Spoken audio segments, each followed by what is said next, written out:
Good morning, everyone. Thanks very much for coming. I'm Nick Booth, and I'll be chairing this morning.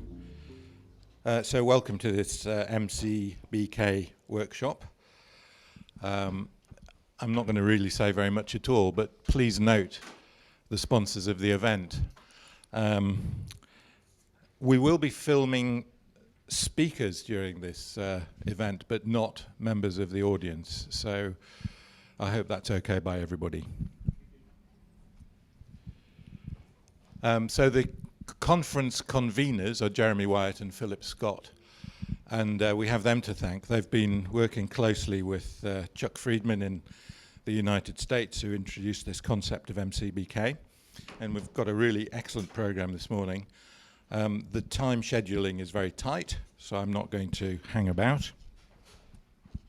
This is the steering group, and we're thankful for all of those people who've really worked very hard over the last few months to put together an excellent program. And I'd like to thank particularly the Faculty of Clinical Informatics staff, that's Jan and Joe, who've worked hard today to put it together physically. Thank you.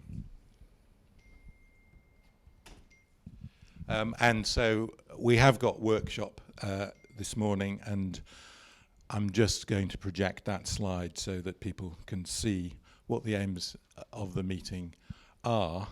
But Jeremy is also going to talk to this slide in his presentation. So apart from that, I will say nothing. So if you'd just like a second or two to read through that.